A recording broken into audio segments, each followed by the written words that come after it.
Төлеген Айбергенов, ана. Арманыңды ақтарам ба деп жүрегімде тербесем, айға сіңілі қарындассың қасиетті жерге сен. Мен өзіңді теңдесі жоқ құдірет деп түсінем. Сенді қуат мың есе артық жердің тарту күшінен.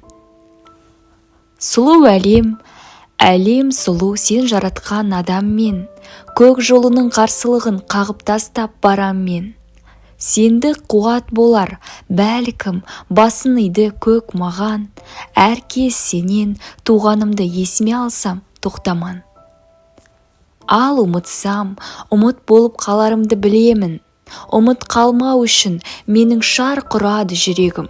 Шат жүріп ақ қас қаққанша боламын мен шерменде, жетім емес кей ананың жетімдігін көргенде. Көз алдымда жас дөңгелеп булығамда ызадан, маған тіпті сөз келмейтін ұяттардан қызарам. Бұл дүниеге онсыз дағы кеткен жоқ па көп есең?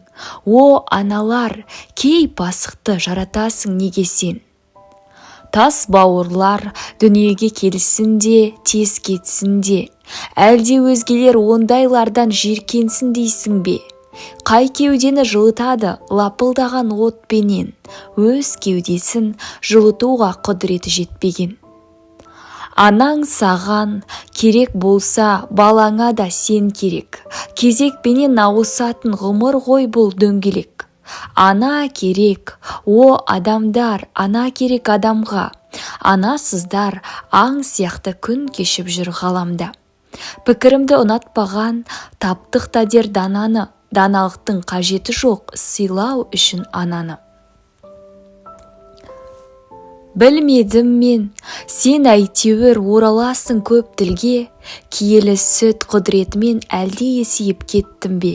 Ана десе әйтеуір мен өзге сөзді есітпен, құлағыма үн келеді қоңыраулы бесіктен. Құлағымда ол үн менің көрген емес толастап, өйткені сен жылауыма қарсы болдың о бастақ. Бүкіл әлем шуларына жіберді де сүңгітіп, өзің қаққан қоңыраудан кетті маған тіл бітіп. Қоңыраулардың үніменен жетектеді қиянға, қоңыраулардың үні мені шомдырды сан қиялға. Тұтқасынан ұстамақ боп дария білім есіктің, мектеп бардым, онан да мен қоңырау үнін естім. Ұстаз болдым, сөз сөйлетті болашақтың мінбері, көз алдымда қызылала қызғалдақтар гүлдеді. Дәл бүгінде нұрлы ертеңнің қоңырау етіп тұр мені. Өміріме өзің қаққан қоңыраудың үндері, өзің қаққан қоңырауда өмір жыр бар екен, оның үні тарқамайтын болды менің мерекем. Сол үнменен тыным таппай бақытымды көреймін, өйткені мен мерекемнің тарқамауын тілеймін.